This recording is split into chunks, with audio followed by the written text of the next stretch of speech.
ಈ ವರ್ಷ ಸರ್ಕಾರದ ವತಿಯಿಂದ ಎಲ್ಲ ರೀತಿಯ ಕ್ರಮಗಳನ್ನು ಕೈಗೊಳ್ಳಲಾಗುವುದು.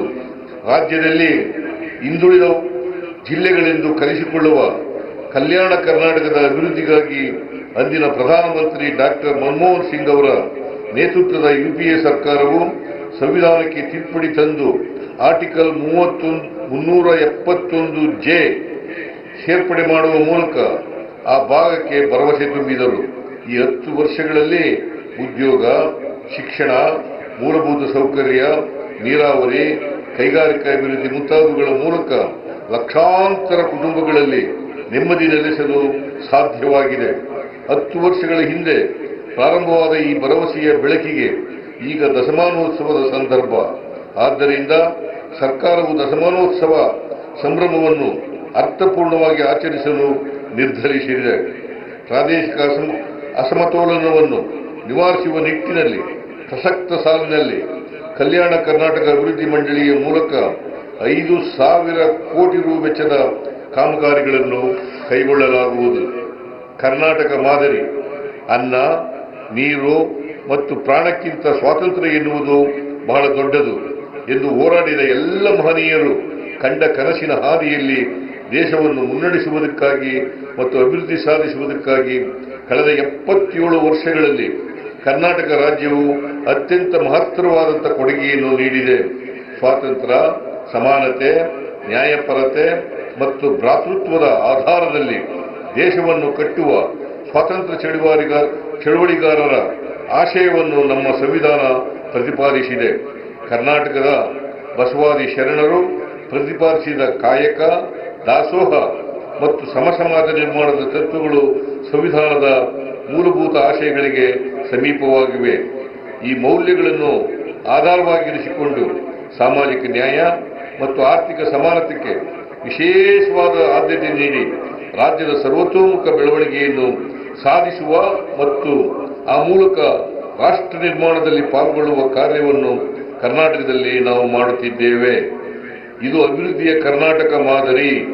2023ರಲ್ಲಿ ಸ್ಪಷ್ಟ ಬಹುಮತದೊಂದಿಗೆ ಅಧಿಕಾರಕ್ಕೆ ಬಂದ ನಮ್ಮ ಸರ್ಕಾರ ಕಳೆದ 15 ತಿಂಗಳುಗಳ ಅವಧಿಯಲ್ಲಿ ಈ ನಿಟ್ಟಿನಲ್ಲಿ ಸ್ಪಷ್ಟ ಹೆಜ್ಜೆಗಳನ್ನು ಇರಿಸಿದೆ.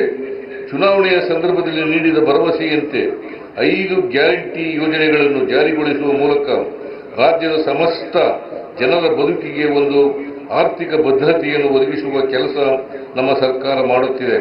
ಹೆಚ್ಚುತ್ತಿರುವ ಆರ್ಥಿಕ ಅಸಮಾನತೆಯಿಂದಾಗಿ ಬಸವಳಿದು ಹೋಗಿರುವ ಜನರ ಬದುಕಿಗೆ ಈ ಯೋಜನೆಗಳು ನೆಮ್ಮದಿ ತಂದಿವೆ. ಈ ಯೋಜನೆಗಳ ಮೂಲಕ ಸಂಪತ್ತಿನ ಮರುಹಂಚಿಕೆ ಒತ್ತು ನೀಡುತ್ತಲೇ ರಾಜ್ಯದ ಆರ್ಥಿಕ ಬೆಳವಣಿಗೆಯನ್ನು ಸುಸ್ಥಿರವಾದ ರೀತಿಯಲ್ಲಿ ಹೆಚ್ಚಿಸಲು ಕೂಡ ಅಷ್ಟೇ ಬದ್ಧತೆಯಿಂದ ಕಾರ್ಯಕ್ರಮಗಳನ್ನು ಹಮ್ಮಿಕೊಂಡಿದ್ದೇವೆ. ಆರ್ಥಿಕ ಬೆಳವಣಿಗೆ ಮತ್ತು ಆರ್ಥಿಕ ಸಮಾನತೆಯನ್ನು ಸಾಧಿಸುವುದರ ಜೊತೆಗೆ ಈ ನೆಲದ ಸಾಮಾಜಿಕ ಸೌಹಾರ್ದತೆ ಮತ್ತು ಸಹಬಾಳ್ವೆಯ ಪರಂಪರೆಯನ್ನು ಮುಂದುವರಿಸಿ ಕರ್ನಾಟಕವನ್ನು ನಿಜ ಅರ್ಥದಲ್ಲಿ ಸರ್ವ ಜನಾಂಗದ ಶಾಂತಿಯ ತೋಟವನ್ನಾಗಿ ರೂಪಿಸಲು ನಾವು ಕಾರ್ಯತತ್ಪರಾಗಿದ್ದೇವೆ. ಕಲ್ಯಾಣ ಯೋಜನೆಗಳು ನಮ್ಮ 5 ಗ್ಯಾರಂಟಿ ಯೋಜನೆಗಳಾದ ಗೃಹಲಕ್ಷ್ಮಿ, ಶಕ್ತಿ, ಗೃಹ ಜ್ಯೋತಿ, ಅನ್ನಭಾಗ್ಯ ಮತ್ತು ಯುವನಿಧಿ ಯೋಜನೆಗಳಿಂದಾಗಿ ಮಾಸಿಕ ಸರಾಸರಿ 4,000ರಿಂದ 5,000 ರೂಗಳಷ್ಟು ಪ್ರತಿ ಫಲಾನುಭವಿ ಕುಟುಂಬಕ್ಕೆ ಪ್ರತ್ಯಕ್ಷ ಮತ್ತು ಪರೋಕ್ಷವಾಗಿ ಲಭಿಸುತ್ತದೆ. ಇದು ಹಲವು ಕಾರಣಗಳಿಂದ ಸಂಕಷ್ಟದಲ್ಲಿರುವ ಕುಟುಂಬಗಳಿಗೆ ನೇರ ಆರ್ಥಿಕ ನೆರವು ನೀಡುವ ಯೂನಿವರ್ಸಲ್ ಬೇಸಿಕ್ ಇನ್ಕಮ್ ಪರಿಕಲ್ಪನೆ. ಮುಂದುವರಿದ ರಾಷ್ಟ್ರಗಳಲ್ಲಿ ಆರ್ಥಿಕವಾಗಿ ಅಶಕ್ತ ವರ್ಗಗಳಿಗೆ ನೆರವಾಗಲು ಜಾರಿಗೊಳಿಸಲಾಗುತ್ತಿರುವ ಇಂತಹ ಯೋಜನೆಯೊಂದನ್ನು ಅತೀ ದೊಡ್ಡ ಮಟ್ಟದಲ್ಲಿ ಸಾಕಾರಗೊಳಿಸುತ್ತಿರುವ ರಾಜ್ಯ ಕರ್ನಾಟಕ. ಈ ಬಗ್ಗೆ ನಮಗೆ ಹೆಮ್ಮೆ ಇದೆ. ಈ ಯೋಜನೆಗಳು ಮುಂದುವರಿಯಲಿವೆ.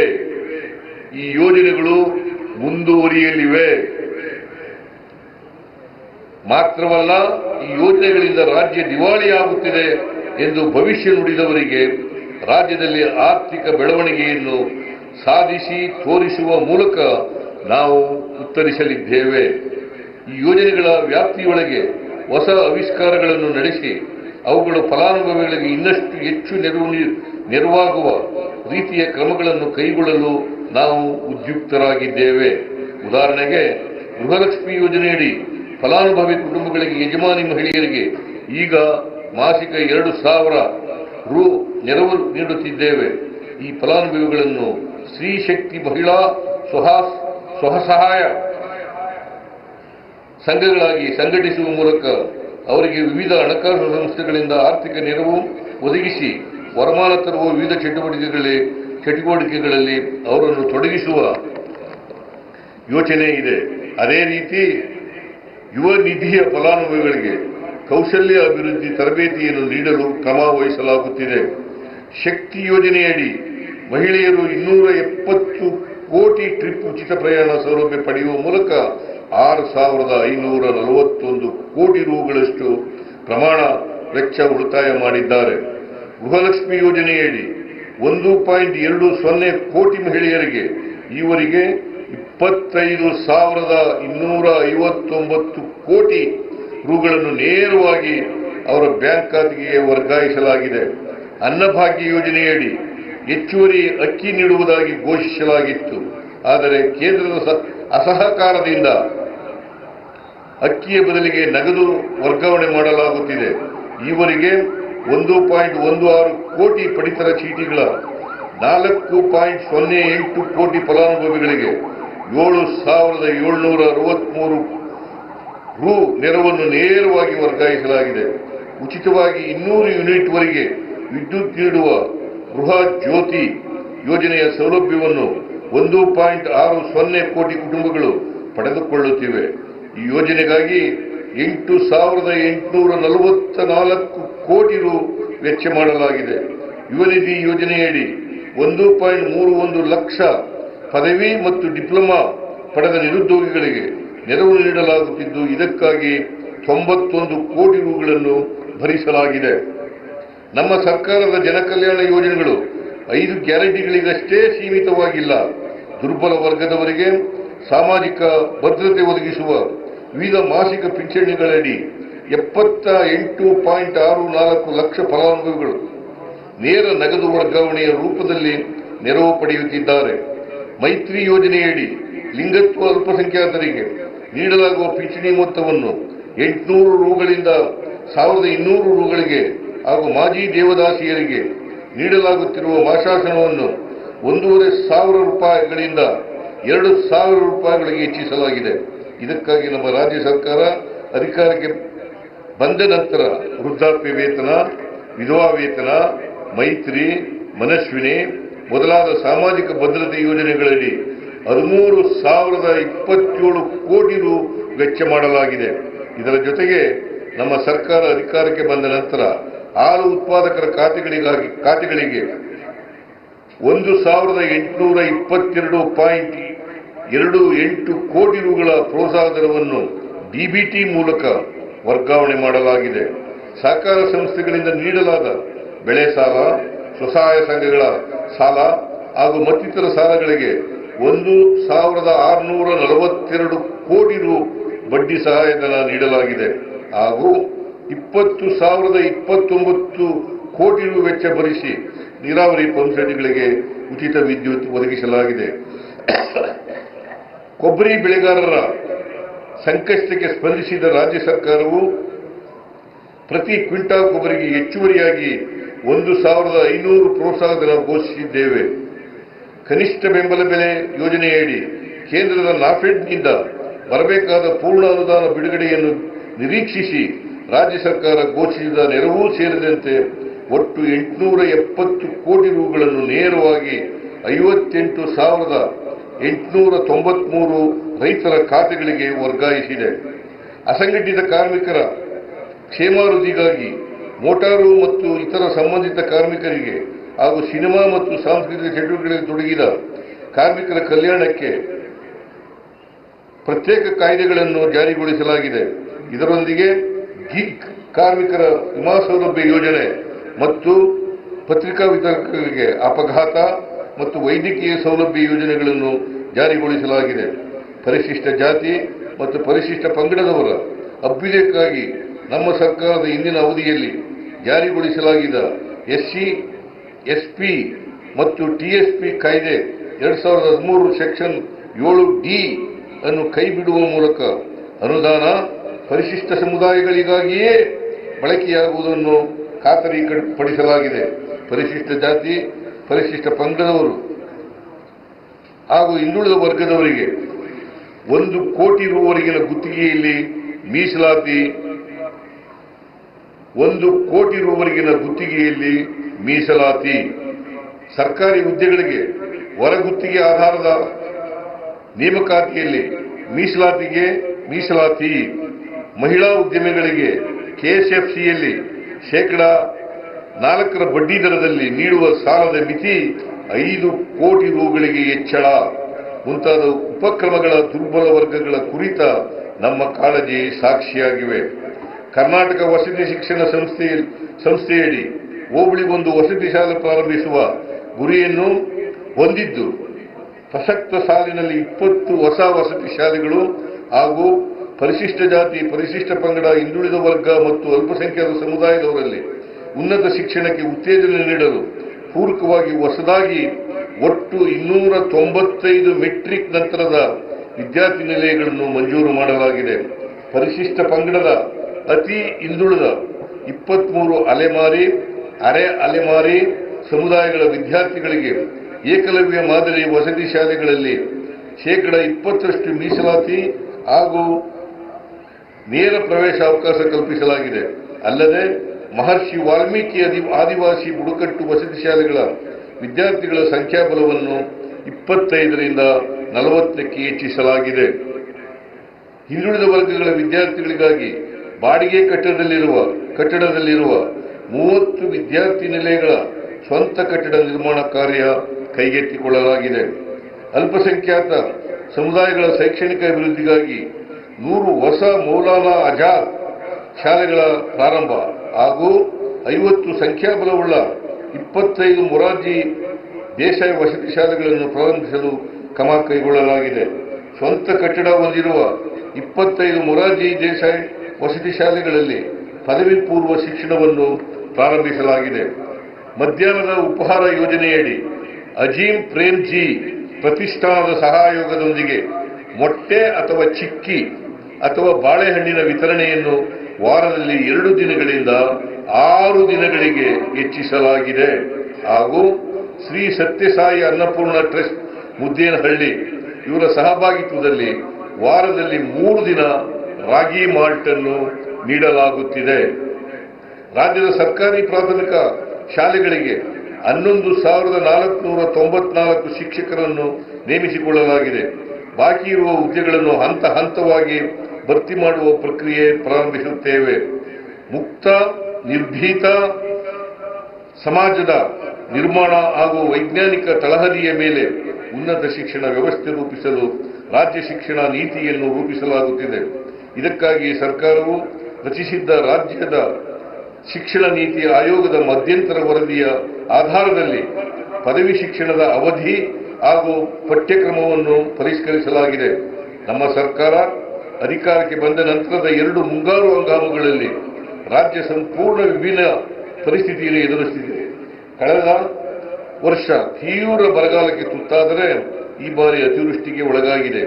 ಕೇಂದ್ರ ಸರ್ಕಾರವು ಬರ ಪರಿಹಾರದ ಮೊತ್ತವನ್ನು ತಡವಾಗಿ ನೀಡಿದರೂ ರಾಜ್ಯದಲ್ಲಿ ಬರದಿಂದಾಗಿ ಜನರಿಗೆ ಹೆಚ್ಚಿನ ಅನಾನುಕೂಲಗಳು ಆಗದಂತೆ ಮುನ್ನೆಚ್ಚರಿಕೆ ವಹಿಸಲಾಯಿತು. ಎನ್ಡಿಆರ್ಎಫ್ ಅಡಿ ರಾಜ್ಯ ಸರ್ಕಾರ ಬರಗಾಲದಿಂದ ಬಾಧಿತರಾದ ಪ್ರತಿ ರೈತರಿಗೆ 2,000 ರೂಪಾಯಿವರೆಗೆ ಒಟ್ಟು 636.45 ಕೋಟಿ ರೂಗಳ ಮಧ್ಯಂತರ ಪರಿಹಾರವನ್ನು ವಿತರಿಸಿತು. ಒಟ್ಟಾರೆಯಾಗಿ ಬೆಳೆ ನಷ್ಟ ಅನುಭವಿಸಿದ 38,58,737 ರೈತರಿಗೆ 3,454.66 ಕೋಟಿ ರು ಬೆಳೆಹಾನಿ ಪರಿಹಾರವನ್ನು ಎನ್ಡಿಆರ್ಎಫ್ ಅಡಿ ವಿತರಿಸಲಾಗಿದೆ. ಇದರೊಂದಿಗೆ 17.88 ಲಕ್ಷ ಸಣ್ಣ ಮತ್ತು ಅತಿಸಣ್ಣ ಕುಟುಂಬಗಳಿಗೆ ಜೀವನ ನಿರ್ವಹಣೆಗಾಗಿ ಒಟ್ಟು 512.83 ಕೋಟಿ ರೂಗಳಷ್ಟು ಜೀವನೋಪಾಯ ಪರಿಹಾರ ವಿತರಿಸಲಾಗಿದೆ. ಪ್ರವಾಹ ಪೀಡಿತ ಜಿಲ್ಲೆಗಳಿಗೆ ನಾನು ಸ್ವತಃ ಭೇಟಿ ನೀಡಿದ್ದೇನೆ. ನಮ್ಮ ಸಚಿವರುಗಳು ಜಿಲ್ಲೆಗಳಲ್ಲಿದ್ದು ಪರಿಸ್ಥಿತಿಯನ್ನು ನಿಭಾಯಿಸಿದ್ದಾರೆ. ಜೀವಹಾನಿ, ಜಾನುವಾರುಗಳ ಸಾವು ಹಾಗೂ ಮನೆ ಹಾನಿಗಳಿಗೆ ತ್ವರಿತವಾಗಿ ಪರಿಹಾರ ಒದಗಿಸುವಂತೆ ಸೂಚಿಸಲಾಗಿದೆ. ಮನೆ ಕಳೆದುಕೊಂಡವರಿಗೆ 1.2 ಲಕ್ಷ ರು ಪರಿಹಾರದೊಂದಿಗೆ ಮನೆ ಹಂಚಿಕೆ ಮಾಡಲು ಕ್ರಮ ವಹಿಸಿದ್ದೇವೆ. ಅಭಿವೃದ್ಧಿ ಮತ್ತು ಪರಿಸರ ನಡುವೆ ಸಮತೋಲನ ಸಾಧಿಸುವುದು ಅತಿ ಅಗತ್ಯ ಎಂಬ ಪ್ರಕೃತಿಯ ಎಚ್ಚರಿಕೆಯನ್ನು ನಾವು ಗಂಭೀರವಾಗಿ ಪರಿಗಣಿಸಬೇಕಾಗಿದೆ. ಈ ನಿಟ್ಟಿನಲ್ಲಿ ಭೂವೈಜ್ಞಾನಿಕ ಸರ್ವೇಕ್ಷಣಾ ಸಂಸ್ಥೆಯು ರಾಜ್ಯದ ಪಶ್ಚಿಮ ಘಟ್ಟಗಳ ವ್ಯಾಪ್ತಿಗೆ ಒಳಪಡಿರುವ ಚಿಕ್ಕಮಗಳೂರು, ದಕ್ಷಿಣ ಕನ್ನಡ, ಉಡುಪಿ, ಉತ್ತರ ಕನ್ನಡ, ಕೊಡಗು, ಶಿವಮೊಗ್ಗ ಮತ್ತು ಹಾಸನ ಜಿಲ್ಲೆಗಳಲ್ಲಿನ 250 ಗ್ರಾಮ ಪಂಚಾಯಿತಿಗಳ ವ್ಯಾಪ್ತಿಯಲ್ಲಿ ಭೂ ಕುಸಿತ ಸಂಭವಿಸಬಹುದಾದ 1351 ಗ್ರಾಮಗಳನ್ನು ಗುರುತಿಸಿದೆ. ಈ ಪ್ರದೇಶಗಳಲ್ಲಿ ಭೂಕುಸಿತ ತಡೆಗಟ್ಟಲು ಭೂವೈಜ್ಞಾನಿಕ ಸರ್ವೇಕ್ಷಣಾ ಸಂಸ್ಥೆ ಮತ್ತು national institute of rock mechanics ಸಹಯೋಗದಲ್ಲಿ 100 ಕೋಟಿ ರು ವೆಚ್ಚದಲ್ಲಿ ಉಪಶಮನ ಕ್ರಮಗಳನ್ನು ಕೈಗೊಳ್ಳಲಾಗುತ್ತಿದೆ. ಮಾನವ ವನ್ಯ ಪ್ರಾಣಿ ಸಂಘರ್ಷ ನಾವು ಎದುರಿಸುವ ಪ್ರಮುಖ ಸವಾಲಾಗಿದೆ. ಇದನ್ನು ಸಮರ್ಥವಾಗಿ ತಡೆಗಟ್ಟುವ ನಿಟ್ಟಿನಲ್ಲಿ ನಮ್ಮ ಸರ್ಕಾರ ಅಧಿಕಾರಕ್ಕೆ ಬಂದ ನಂತರ 120 ಕಿಲೋಮೀಟರ್ ರೈಲ್ವೆ ಬ್ಯಾರಿಕೇಡ್ ನಿರ್ಮಾಣ ಮಾಡಲಾಗುತ್ತಿದೆ. ಇದರೊಂದಿಗೆ 7 ಆನೆ ಟಾಸ್ಕ್ ಫೋರ್ಸ್ ಹಾಗೂ 2 ಚಿರತೆ ಟಾಸ್ಕ್ ಫೋರ್ಸ್ ರಚಿಸಲಾಗಿದೆ. ಇತ್ತೀಚೆಗೆ ಮಾನವ ಆನೆ ಸಂಘರ್ಷ ತಡೆಗಟ್ಟುವ ಕುರಿತು ಬೆಂಗಳೂರಿನಲ್ಲಿ ಅಂತಾರಾಷ್ಟ್ರೀಯ ಸಮ್ಮೇಳನವನ್ನು ಆಯೋಜಿಸಲಾಗಿದೆ. ನಮ್ಮ ಸರ್ಕಾರ ಅಸ್ತಿತ್ವಕ್ಕೆ ಬಂದ ಮೇಲೆ ವಿವಿಧ ವಸತಿ ಯೋಜನೆಗಳಡಿ ಒಟ್ಟು 3,690 ಕೋಟಿ ರು ವೆಚ್ಚದಲ್ಲಿ 2.38 ಲಕ್ಷ ಮನೆಗಳನ್ನು ಪೂರ್ಣಗೊಳಿಸಲಾಗಿದೆ. ಪ್ರಧಾನಮಂತ್ರಿ ಆವಾಸ್ ಯೋಜನಾ ಅಡಿ ಫಲಾನುಭವಿಗಳಿಗೆ ಆರ್ಥಿಕವಾಗಿ ಹೊರೆಯಾಗಿದ್ದ ವಂತಿಗೆಯಲ್ಲಿ ತಲಾ 4 ಲಕ್ಷ ರುಗಳಂತೆ ರಾಜ್ಯ ಸರ್ಕಾರವೇ ಭರಿಸಲು ತೀರ್ಮಾನಿಸಿ ಅರ್ಧಕ್ಕೆ ನಿಂತಿದ್ದ ಮನೆಗಳ ನಿರ್ಮಾಣ ಮತ್ತೆ ಪ್ರಾರಂಭವಾಗಿದೆ. ಈಗಾಗಲೇ 36,781 ಮನೆಗಳನ್ನು ಪೂರ್ಣಗೊಳಿಸಿ ಫಲಾನುಭವಿಗಳಿಗೆ ಹಸ್ತಾಂತರಿಸುವ ಮೂಲಕ ಬಡಜನರ ಸ್ವಂತ ಸೂರಿನ ಕನಸನ್ನು ಸಾಕಾರಗೊಳಿಸಿದ್ದೇವೆ.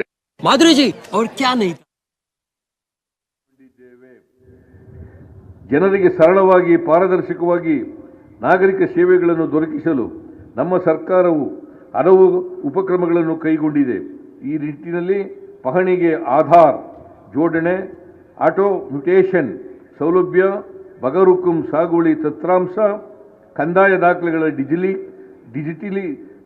ಡಿಜಿಟಲೀಕರಣ, ನಗರಾಸ್ತಿ ಮಾಲೀಕತ್ವದ ಹಕ್ಕು ದಾಖಲೆಗಳ ಯೋಜನೆ ಮೊದಲಾದವುಗಳ ರೈತರ, ಜನಸಾಮಾನ್ಯರ ಸಮಯ ಹಾಗೂ ಶ್ರಮ ಉಳಿತಾಯ ಮಾಡುವತ್ತ ಮಹತ್ವದ ಕ್ರಮಗಳಾಗಿವೆ. ಗ್ರಾಮೀಣ ಪ್ರದೇಶದ ಜನರು ತಮ್ಮ ಗ್ರಾಮ ಪಂಚಾಯಿತಿಯಲ್ಲಿಯೇ ಸಕಾಲದಲ್ಲಿ ಜನನ ಮರಣ ನೋಂದಣಿ ಮಾಡುವ ಉದ್ದೇಶದಿಂದ ರಾಜ್ಯದ ಎಲ್ಲ 5,950 ಗ್ರಾಮ ಪಂಚಾಯಿತಿಗಳಲ್ಲಿರುವ ಗ್ರಾಮ ಪಂಚಾಯಿತಿ ಕಾರ್ಯದರ್ಶಿಗಳನ್ನು ಜನನ ಮರಣ ಉಪನೋಂದಣಾಕಾರಿಗಳನ್ನಾಗಿ ನೇಮಿಸಲಾಗಿದೆ. ನೋಂದಣಿ ಮತ್ತು ಮುದ್ರಾಂಕ ಗ್ರಾಮೀಣಾಭಿವೃದ್ಧಿ ಮತ್ತು ಪಂಚಾಯತ್ ರಾಜ್ ಇಲಾಖೆ ಸೇರಿದ ವಿವಿಧ ಇಲಾಖೆಗಳಲ್ಲಿ ವರ್ಗಾವಣೆಯಲ್ಲಿ ಪಾರದರ್ಶಕತೆ ತರಲು ಕೌನ್ಸಿಲಿಂಗ್ ವ್ಯವಸ್ಥೆಯನ್ನು ಅಳವಡಿಸಲಾಗಿದೆ. ಗ್ರಾಮೀಣ ಪ್ರದೇಶದಲ್ಲಿ ದುಡಿಯುವ ತಾಯಂದಿರ ಅನುಕೂಲಕ್ಕಾಗಿ 4,000 ಪಂಚಾಯಿತಿಗಳಲ್ಲಿ ಕೂಸಿನ ಮನೆ ಶಿಶುಪಾಲನಾ ಕೇಂದ್ರಗಳನ್ನು ಸ್ಥಾಪಿಸಲಾಗಿದೆ. ಆರ್ಥಿಕ ಅಭಿವೃದ್ಧಿ ಈಗಾಗಲೇ ಹೇಳಿದಂತೆ ಕಲ್ಯಾಣ ಯೋಜನೆಗಳ ಜೊತೆಗೆ ಆರ್ಥಿಕ ಅಭಿವೃದ್ಧಿ ದರದ ವೇಗ ಹೆಚ್ಚಿಸಲು ಉದ್ಯಮ, ಕೃಷಿ, ಮೂಲಭೂತ ಸೌಕರ್ಯ ಮುಂತಾದ ಕ್ಷೇತ್ರಗಳಲ್ಲಿ ಬಹುಮುಖಿ ಯೋಜನೆಗಳನ್ನು ಸರ್ಕಾರ ಹಮ್ಮಿಕೊಂಡಿದೆ. ರಾಜ್ಯದ ಸಮಗ್ರ ಅಭಿವೃದ್ಧಿಯೇ ನಮ್ಮ ಗುರಿ ಮತ್ತು ಧ್ಯೇಯವಾಗಿದೆ. 2023-24ನೇ ಸಾಲಿನಲ್ಲಿ ಕರ್ನಾಟಕ ರಾಜ್ಯವು 54,427 ಕೋಟಿ ರು ವಿದೇಶಿ ಬಂಡವಾಳ ಹೂಡಿಕೆ ಆಕರ್ಷಿಸುವುದರೊಂದಿಗೆ ದೇಶದಲ್ಲಿ 3ನೇ ಸ್ಥಾನದಲ್ಲಿದೆ. 2023-24ನೇ ಸಾಲಿನಲ್ಲಿ ವಿವಿಧ ಉದ್ಯಮ ಸಂಸ್ಥೆಗಳೊಂದಿಗೆ 13 ಒಪ್ಪಂದಗಳನ್ನು ಮಾಡಿಕೊಳ್ಳಲಾಗಿದೆ. ಇವುಗಳ ಅಡಿಯಲ್ಲಿ ರಾಜ್ಯದಲ್ಲಿ 42,915 ಕೋಟಿ ರು ಹೂಡಿಕೆಯಾಗಿ ಸುಮಾರು 22,600 ಹೊಸ ಉದ್ಯೋಗಗಳು ಸೃಷ್ಟಿಯಾಗುವ ನಿರೀಕ್ಷೆ ಇದೆ. 2023-24ನೇ ಸಾಲಿನಲ್ಲಿ ರಾಜ್ಯ ಏಕಗವಾಕ್ಷಿ ಅನುಮೋದನಾ ಸಮಿತಿಗಳಲ್ಲಿ 591 ಬಂಡವಾಳ ಹೂಡಿಕೆ ಯೋಜನೆಗಳಿಗೆ ಅನುಮೋದನೆ ನೀಡಲಾಗಿದ್ದು, ಇವುಗಳಿಂದ ಸುಮಾರು 84,232 ಕೋಟಿ ರು ಬಂಡವಾಳ ಹರಿದು ಬರಲಿದ್ದು 1,56,986 ಜನರಿಗೆ ಉದ್ಯೋಗಾವಕಾಶ ಕಲ್ಪಿಸಲಾಗಿದೆ. 2023-24 ಸಾಲಿನಲ್ಲಿ ರಾಜ್ಯವು 1,66,545 ಮಿಲಿಯನ್ ಅಮೆರಿಕನ್ ಡಾಲರ್ ಮೊತ್ತದ ರಫ್ತು ಮಾಡಿ ಮೊದಲನೇ ಸ್ಥಾನದಲ್ಲಿದೆ. ಕಳೆದ ಸಾಲಿಗೆ ಹೋಲಿಸಿದರೆ ರಾಜ್ಯವು ಶೇಕಡಾ 5.20% ಪ್ರಗತಿಯನ್ನು ಸಾಧಿಸಿದೆ. ರಾಜ್ಯಕ್ಕೆ ಅಂತಾರಾಷ್ಟ್ರೀಯ ಹಾಗೂ ರಾಷ್ಟ್ರೀಯ ಬಂಡವಾಳವನ್ನು ಆಕರ್ಷಿಸುವ ಸಂಬಂಧ ವಿಶ್ವ ಬಂಡವಾಳ ಹೂಡಿಕೆದಾರರ ಸಮಾವೇಶ ಇನ್ವೆಸ್ಟ್ ಕರ್ನಾಟಕ 225 ಬೆಂಗಳೂರಿನಲ್ಲಿ ಫೆಬ್ರವರಿ 25ರಲ್ಲಿ ಆಯೋಜಿಸಲಾಗುತ್ತಿದೆ. ಇದಕ್ಕೆ ಭರದ ಸಿದ್ಧತೆ ನಡೆಯುತ್ತಿದ್ದು, ದೇಶ ವಿದೇಶಗಳಲ್ಲಿ ರೋಡ್ ಶೋಗಳನ್ನು ನಡೆಸಿ ಹೂಡಿಕೆದಾರರನ್ನು ಆಹ್ವಾನಿಸಲಾಗುವುದು. ರಾಜ್ಯ ಸರ್ಕಾರವು ಸಂಪೂರ್ಣ ಕ್ಲೀನ್ ಮೊಬಿಲಿಟಿ ವಾಹನ ಮೌಲ್ಯ ಸರಪಳಿಯಲ್ಲಿ 50,000 ಕೋಟಿ ರು ಹೂಡಿಕೆಗಳನ್ನು ಆಕರ್ಷಿಸುವ ಹಾಗೂ ಸರಿಸುಮಾರು 1 ಲಕ್ಷ ಹೊಸ ಉದ್ಯೋಗಗಳನ್ನು ಸೃಷ್ಟಿಸುವ ಉದ್ದೇಶದೊಂದಿಗೆ ಕರ್ನಾಟಕ ಕ್ಲೀನ್ ಮೊಬಿಲಿಟಿ ಪಾಲಿಸಿ 2024-29 ಕರಡನ್ನು ನೀತಿಯನ್ನು ಸಿದ್ಧಪಡಿಸಿದ್ದು ಅನುಮೋದನೆಯ ಅಂತಿಮ ಹಂತದಲ್ಲಿರುತ್ತದೆ. ಕೃಷಿ ಕ್ಷೇತ್ರದಲ್ಲಿ ಉದ್ಯಮಶೀಲತೆ ಹೆಚ್ಚಿಸಲು ಹಾಗೂ ಗ್ರಾಮೀಣ ಭಾಗದ ಯುವಕರಿಗೆ ಉದ್ಯೋಗ ಸೃಜನೆಗಾಗಿ ಕೃಷಿ ನವೋದ್ಯಮ ಯೋಜನೆಯಡಿ 40 ಉದ್ಯಮಗಳಿಗೆ ಉತ್ತೇಜನ ನೀಡಲಾಗಿದೆ. ಐಟಿ-ಬಿಟಿ ವಲಯದಲ್ಲಿ ಉದ್ಯಮಗಳ ಅಗತ್ಯಕ್ಕೆ ತಕ್ಕಂತೆ ಕೌಶಲ್ಯ ತರಬೇತಿಯನ್ನು ಒದಗಿಸಲು ಕೌಶಲ್ಯ ಸಲಹಾ ಸಮಿತಿಯನ್ನು ರಚಿಸಲಾಗಿದೆ. ಈ ಸಮಿತಿಯು ಉದ್ಯಮ ಬೇಡಿಕೆಗಳ ಅನುಗುಣವಾಗಿ ಕೋರ್ಸ್ಗಳ ವಿವರವಾದ ಯೋಜನೆ ಕುರಿತು ವರದಿ ನೀಡಿದ್ದು, ಈ ಕೌಶಲ್ಯಗಳ ತರಬೇತಿಯನ್ನು ನೀಡಲು ಕ್ರಮ ವಹಿಸಲಾಗುವುದು. ರಾಜ್ಯ ಸರ್ಕಾರದ ವಿವಿಧ ಇಲಾಖೆಗಳ ಖಾಲಿ ಇರುವ ಹುದ್ದೆ ಭರ್ತಿಗೆ ಒತ್ತು ನೀಡಲಾಗಿದ್ದು 15,428 ಹುದ್ದೆಗಳ ಭರ್ತಿಗೆ ಸರ್ಕಾರ ಅನುಮೋದನೆ ನೀಡಿದೆ. ಇಂದಿನ ಸರ್ಕಾರದ ಅವಧಿಯಲ್ಲಿ ಅಧಿಸೂಚನೆಯಾಗಿ ಬಾಕಿ ಉಳಿದಿದ್ದ 670 ಹುದ್ದೆಗಳೂ ಸೇರಿದಂತೆ ಒಟ್ಟು 11,512 ಹುದ್ದೆಗಳ ನೇಮಕಾತಿ ಪ್ರಕ್ರಿಯೆ ವಿವಿಧ ಹಂತಗಳಲ್ಲಿ ಪ್ರಗತಿಯಲ್ಲಿದೆ. ಉತ್ತಮ ಮೂಲಸೌಕರ್ಯಗಳು, ಸಾರಿಗೆ ಸಂಪರ್ಕ ಸೌಲಭ್ಯಗಳು ಆರ್ಥಿಕತೆಯ ಬೆಳವಣಿಗೆಗೆ ವೇಗವರ್ಧಕವಿದ್ದಂತೆ ಈ ನಿಟ್ಟಿನಲ್ಲಿ ಪ್ರಸಕ್ತ ಸಾಲಿನಲ್ಲಿ 1,917 ಕಿಲೋಮೀಟರ್ ರಾಜ್ಯ ಹೆದ್ದಾರಿ, 2,502 ಕಿಲೋಮೀಟರ್ ಜಿಲ್ಲಾ ಮುಖ್ಯ ರಸ್ತೆಗಳು ಮತ್ತು 150 ಸೇತುವೆಗಳನ್ನು ನಿರ್ಮಾಣ ಮಾಡಲಾಗುವುದು. SHDP ಹಂತ 5 ಅಡಿಯಲ್ಲಿ ಒಟ್ಟು 9,000 ಕೋಟಿ ರು ಮೊತ್ತದಲ್ಲಿ 2,500 ಕಿಲೋಮೀಟರ್ ಹೆದ್ದಾರಿಗಳ ಅಭಿವೃದ್ಧಿಯನ್ನು 2 ಘಟ್ಟಗಳಲ್ಲಿ ಕೈಗೊಳ್ಳಲು ಅನುಮೋದನೆ ನೀಡಲಾಗಿದೆ. ಘಟ್ಟ 1ರ 4,000 ಕೋಟಿ ರು ಮೊತ್ತದಲ್ಲಿ 1,467 ಕಿಲೋಮೀಟರ್ ಹೆದ್ದಾರಿ ಅಭಿವೃದ್ಧಿ ಕಾಮಗಾರಿಗೆ ಟೆಂಡರ್ ಪ್ರಕ್ರಿಯೆ ಪ್ರಗತಿಯಲ್ಲಿದೆ. ಗ್ರಾಮೀಣ ರಸ್ತೆಗಳ ಅಭಿವೃದ್ಧಿಗಾಗಿ PMGSY ಮತ್ತು ನಮ್ಮ ಗ್ರಾಮ ನಮ್ಮ ರಸ್ತೆ ಮತ್ತು ವಿಶೇಷ ಅಭಿವೃದ್ಧಿ ಯೋಜನೆಗಳಡಿ ಒಟ್ಟು 803.32 ಕಿಲೋಮೀಟರ್ ಉದ್ದದ ರಸ್ತೆಯನ್ನು 463.11 ಕೋಟಿ ರುಗಳ ವೆಚ್ಚದಲ್ಲಿ ಅಭಿವೃದ್ಧಿಪಡಿಸಲಾಗಿದ್ದು, ಪ್ರಗತಿ ಪಥ ಹಾಗೂ ಕಲ್ಯಾಣ ಪಥ ಯೋಜನೆಯಡಿ ಒಟ್ಟು 8,260 ಕಿಲೋಮೀಟರ್ ಉದ್ದದ ರಸ್ತೆಯನ್ನು 6,190 ಕೋಟಿ ರುಗಳ ವೆಚ್ಚದಲ್ಲಿ ಅಭಿವೃದ್ಧಿಪಡಿಸಲು ಕ್ರಮ ಕೈಗೊಳ್ಳಲಾಗಿದೆ. ಬೆಂಗಳೂರು ನಗರವನ್ನು ವಿಶ್ವದರ್ಜೆಯ ನಗರವನ್ನಾಗಿ ಅಭಿವೃದ್ಧಿಪಡಿಸಲು ಬ್ರ್ಯಾಂಡ್ ಬೆಂಗಳೂರು ಪರಿಕಲ್ಪನೆಯನ್ನು ಜಾರಿಗೊಳಿಸಲಾಗಿದೆ. ನಗರದಲ್ಲಿ ವಿನೂತನ ಆರ್ಥಿಕ ಸಂಪನ್ಮೂಲ ಕ್ರೋಢೀಕರಣ ಮಾದರಿ ಅಡಿಯಲ್ಲಿ ಇಂಟಿಗ್ರೇಟೆಡ್ ಫೈನಾನ್ಷಿಯಲ್ ಮಾಡೆಲ್ ಕನಿಷ್ಠ 48,681 ಕೋಟಿ ವೆಚ್ಚದಲ್ಲಿ ದೀರ್ಘಾವಧಿಯ ಮೂಲಭೂತ ಸೌಕರ್ಯ ಯೋಜನೆಗಳನ್ನು ಕೈಗೆತ್ತಿಕೊಳ್ಳಲು ಯೋಜಿಸಲಾಗಿದೆ. ಬೆಂಗಳೂರಿನ ಸಂಚಾರ ದಟ್ಟಣೆ ನಿವಾರಣೆಯ ಉದ್ದೇಶದಿಂದ ಪೆರಿಫೆರಲ್ ರಿಂಗ್ ರೋಡ್ ಯೋಜನೆಯನ್ನು ಅನುಷ್ಠಾನಗೊಳಿಸಲು ನಮ್ಮ ಸರ್ಕಾರ ದೃಢ ಸಂಕಲ್ಪ ಮಾಡಿದೆ. ರಾಜ್ಯದ ನೀರಾವರಿ ಯೋಜನೆಗಳನ್ನು ತ್ವರಿತಗತಿಯಲ್ಲಿ ಅನುಷ್ಠಾನಗೊಳಿಸುವ ಉದ್ದೇಶದಿಂದ ಈ ಬಾರಿ ಹೆಚ್ಚಿನ ಅನುದಾನ ಒದಗಿಸಲಾಗಿದೆ. ಪ್ರಸಕ್ತ ಸಾಲಿನಲ್ಲಿ ಈವರೆಗೆ ಎತ್ತಿನಹೊಳೆ ಯೋಜನೆಯಡಿ 855.02 ಕೋಟಿ ರು ವೆಚ್ಚ ಭರಿಸಲಾಗಿದೆ. ಮೇಕೆದಾಟು ಸಮತೋಲನ ಜಲಾಶಯ ಹಾಗೂ ಕುಡಿಯುವ ನೀರಿನ ಯೋಜನೆಯ ಕಾಮಗಾರಿ ಮತ್ತು ಭೂಸ್ವಾಧೀನ ಪ್ರಕ್ರಿಯೆಗಳನ್ನು ಚುರುಕುಗೊಳಿಸಲು ಕಾವೇರಿ ನೀರಾವರಿ ನಿಗಮ ವ್ಯಾಪ್ತಿಯ ವಿಭಾಗ ಕಚೇರಿ ಮತ್ತು ಉಪವಿಭಾಗ ಕಚೇರಿ ಸ್ಥಳಾಂತರ ಮಾಡಲಾಗಿದೆ. ಕೇಂದ್ರ ರಾಜ್ಯ ಸಂಬಂಧದ ಸವಾಲುಗಳು. ದೇಶದ ಒಕ್ಕೂಟ ವ್ಯವಸ್ಥೆಯಲ್ಲಿ ಕೇಂದ್ರ ಮತ್ತು ರಾಜ್ಯಗಳ ಸಂಬಂಧವನ್ನು ಸಂವಿಧಾನ ಸ್ಪಷ್ಟಪಡಿಸಿದೆ. ಜನಕಲ್ಯಾಣ ಕಾರ್ಯಗಳನ್ನು ಅನುಷ್ಠಾನಗೊಳಿಸುವುದು ರಾಜ್ಯಗಳ ಜವಾಬ್ದಾರಿಯಾಗಿದ್ದು, ಅವುಗಳಿಗೆ ಪೂರಕವಾಗಿ ಸಂಪನ್ಮೂಲ ಒದಗಿಸುವುದು ಕೇಂದ್ರದ ಹೊಣೆಗಾರಿಕೆ. ಇತ್ತೀಚಿನ ವರ್ಷಗಳಲ್ಲಿ ಕೇಂದ್ರ ಸರ್ಕಾರ ಈ ಆಶಯದಿಂದ ದೂರ ಸರಿಯುತ್ತಿರುವ ಹಿನ್ನೆಲೆಯಲ್ಲಿ ರಾಜ್ಯಗಳಿಗೆ ಅನುದಾನ ಹಂಚಿಕೆಯಲ್ಲಿ ತಾರತಮ್ಯವಾಗುತ್ತಿದೆ. ಸಂವಿಧಾನದ ಆಶಯಗಳನ್ನು ನಿರ್ಲಕ್ಷಿಸಿ ರಾಜ್ಯಗಳಿಗೆ ದೊರೆಯಬೇಕಾದ ಹಣಕಾಸಿನ ಪಾಲನ್ನು ನೀಡಲು ಮೀನಾಮೇಷ ಎಣಿಸಲಾಗುತ್ತಿದೆ. ಕೇಂದ್ರದಿಂದ ನ್ಯಾಯಯುತವಾಗಿ ಬರಬೇಕಾದ ಪರಿಹಾರದ ಮೊತ್ತ ಪಡೆಯಲು ನ್ಯಾಯಾಲಯದ ಮೊರೆ ಹೋಗುವ ಅನಿವಾರ್ಯತೆ ಎದುರಾಗಿರುವುದು ಜನಹಿತಕ್ಕೆ ಒಳ್ಳೆಯದಲ್ಲ. ಮುಂದಿನ ದಿನಗಳಲ್ಲಾದರೂ ಕೇಂದ್ರ ಸರ್ಕಾರವು ರಾಜ್ಯಗಳು ಅಭಿವೃದ್ಧಿಯಾದರೆ ಮಾತ್ರ ದೇಶದ ಅಭಿವೃದ್ಧಿ ಸಾಧ್ಯ ಎಂಬುದನ್ನು ಮನಗಂಡು ರಾಜ್ಯಗಳ ಅಭಿವೃದ್ಧಿಗೆ ಅನುದಾನಗಳನ್ನು ಬಿಡುಗಡೆ ಮಾಡಬೇಕೆಂದು ಈ ಸಂದರ್ಭದಲ್ಲಿ ಸಮಸ್ತ ನಾಡಬಂಧುಗಳ ಪರವಾಗಿ ಒತ್ತಾಯಿಸುತ್ತೇನೆ. ಅಂತೆಯೇ ಜನತೆಯ ತೀರ್ಪನ್ನು ಧಿಕ್ಕರಿಸಿ ನಡೆಸುವ ಹಿಂಬಾಗಿಲ ರಾಜಕಾರಣವನ್ನು ಇತಿಹಾಸದಲ್ಲಿ ಜನತೆ ಎಂದಿಗೂ ಕ್ಷಮಿಸಲ್ಲ. ಪ್ರಜಾಪ್ರಭುತ್ವ ವ್ಯವಸ್ಥೆಯಡಿ ನಾಡಿನ ಮಹಾಜನತೆ ನೀಡಿದ ತೀರ್ಪನ್ನು ಗೌರವಿಸಿ ಸಂವಿಧಾನದ ಆಶಯಗಳ ಪ್ರಕಾರ ವಿರೋಧ ಪಕ್ಷಗಳು ಜವಾಬ್ದಾರಿಯುತವಾಗಿ ನಡೆಯಬೇಕೆಂಬುದನ್ನು ಎಲ್ಲರೂ ನಿರೀಕ್ಷಿಸುತ್ತಾರೆ. ಕಳೆದ ಲೋಕಸಭಾ ಚುನಾವಣೆಯಲ್ಲಿ ತಮ್ಮ ರಾಜಕೀಯ ಪ್ರಬುದ್ಧತೆ ಮೆರೆದಿರುವ ಮತದಾರರು ಪ್ರಜಾಪ್ರಭುತ್ವ ಯಾರ ಕೈಗೊಂಬೆಯಾಗಲು ಸಾಧ್ಯವಿಲ್ಲ ಎಂಬ ಸಂದೇಶ ನೀಡಿದ್ದಾರೆ. ದೇಶದ ಚಲನಶೀಲ ಸ್ಪಂದನಾಶೀಲ ಪ್ರಜಾಪ್ರಭುತ್ವಕ್ಕೆ ನಮ್ಮ ಸಂವಿಧಾನವೇ ಶ್ರೀರಕ್ಷೆಯಾಗಿದೆ. ದೇಶದಲ್ಲಿ ನಮ್ಮ ಪ್ರಜಾಪ್ರಭುತ್ವವು ಕ್ರಿಯಾಶೀಲವಾಗಲು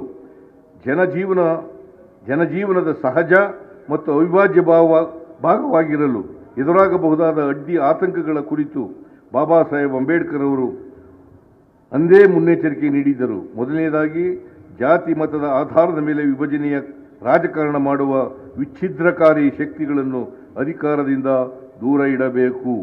ಎರಡನೆಯದಾಗಿ ಸಂವಿಧಾನಿಕ ಸಂಸ್ಥೆಗಳು ಮತ್ತು ಆಶಯಗಳನ್ನು ಬುಡಮೇಲು ಮಾಡುವ ಮನಸ್ಥಿತಿಯ ವ್ಯಕ್ತಿಗಳನ್ನು ಅಧಿಕಾರದಿಂದ ಮುಲಾಜಿಲ್ಲದೆ ದೂರ ಇಡಬೇಕು. ಅಂತಿಮವಾಗಿ ಸಾಮಾಜಿಕ ಪ್ರಜಾಪ್ರಭುತ್ವ ಇಲ್ಲದ ರಾಜಕೀಯ ಪ್ರಜಾಪ್ರಭುತ್ವ ಉಳಿಯಲು ಸಾಧ್ಯವಿಲ್ಲ ಎಂದು ಅವರು ಎಚ್ಚರಿಸಿದ್ದರು. ನಾಡಿನ ಸಮಸ್ತ ಜನರು ಸ್ವಾತಂತ್ರ್ಯ ಹೋರಾಟಗಾರರ ಮೂಲ ಆಶಯಗಳಿಗೆ ಅನುಗುಣವಾಗಿ ನಡೆದುಕೊಳ್ಳುವುದೇ ನಾವು ಅವರಿಗೆ ಸಲ್ಲಿಸುವ ಗೌರವವಾಗಿರುತ್ತದೆ. ಈ ಸಂದರ್ಭದಲ್ಲಿ ರಾಷ್ಟ್ರಪಿತ ಮಹಾತ್ಮ ಗಾಂಧಿ, ಭಗತ್ ಸಿಂಗ್ ಮತ್ತು ಹುತಾತ್ಮರಾದ ಅವರ ಕ್ರಾಂತಿಕಾರಿ ಸ್ನೇಹಿತರು, ನಮ್ಮ ಸಂವಿಧಾನ ನೀಡಿದ ಬಾಬಾ ಸಾಹೇಬ್ ಅಂಬೇಡ್ಕರ್, ವೈಜ್ಞಾನಿಕ ಮತ್ತು ಜಾತ್ಯತೀತ ತಳಹದಿಯ ಮೇಲೆ ಆಧುನಿಕ ಭಾರತ ನಿರ್ಮಾಣಕ್ಕೆ ಬುನಾದಿ ಹಾಕಿದ ಜವಾಹರಲಾಲ್ ನೆಹರು ಮುಂತಾದ ಮಹನೀಯರನ್ನು ನಾವು ಸ್ಮರಿಸಬೇಕು ಹಾಗೂ ಅವರ ಆಶಯಗಳನ್ನು ಪಾಲಿಸಬೇಕು.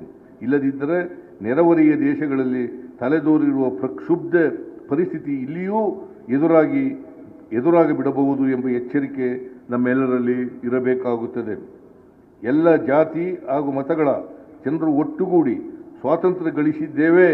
ಎಲ್ಲರೂ ಒಟ್ಟುಗೂಡಿ ಈ ಅಮೂಲ್ಯ ಸ್ವಾತಂತ್ರ್ಯವನ್ನು ಉಳಿಸಿಕೊಳ್ಳಬೇಕಾಗಿದೆ.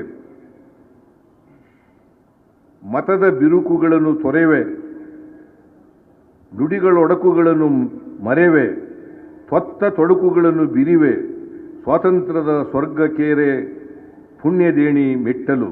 ರಾಷ್ಟ್ರಕವಿ ಕುವೆಂಪು ಅವರ ಈ ಸಾಲುಗಳಂತೆ ಜಾತಿ, ಧರ್ಮ, ಮತ, ಭಾಷೆಯ ಆಧಾರದ ಭೇದ ಭಾವಗಳನ್ನು ಮರೆತು ದೇಶದ ವೈವಿಧ್ಯತೆಯನ್ನು ಗೌರವಿಸುತ್ತಾ ಅಖಂಡತೆಯನ್ನು ಪಾಲಿಸುತ್ತಾ ಅಭಿವೃದ್ಧಿ ಪಥದಲ್ಲಿ ಮುನ್ನಡೆಯಬೇಕಾಗಿದೆ. ಎಲ್ಲರಿಗೂ ಸಾಮಾಜಿಕ ಹಾಗೂ ಆರ್ಥಿಕ ಸ್ವಾತಂತ್ರ್ಯ ದೊರಕಿಸುವ ಮೂಲಕ ರಾಜಕೀಯ ಸ್ವಾತಂತ್ರ್ಯ ಅಬಾಧಿತವಾಗುವಂತೆ ಶ್ರಮಿಸಬೇಕಾಗಿದೆ. ಈ ಗುರಿ ಸಾಧನೆಗಾಗಿ ನಾವೆಲ್ಲರೂ ಒಟ್ಟಾಗಿ ದುಡಿಯೋಣ. ಸ್ವಸ್ಥ, ಸಮೃದ್ಧ, ಸಮಸಮಾಜದ ನಾಡು ಕಟ್ಟೋಣ ಎಂದು ಆಶಿಸಿ ನನ್ನ ಮಾತುಗಳನ್ನು ಮುಗಿಸುತ್ತೇನೆ. ಮತ್ತೊಮ್ಮೆ ನಿಮ್ಮೆಲ್ಲರಿಗೂ 78ನೇ ಸ್ವಾತಂತ್ರ್ಯೋತ್ಸವದ ಶುಭಾಶಯಗಳು. ಜೈ ಹಿಂದ್, ಜೈ ಕರ್ನಾಟಕ.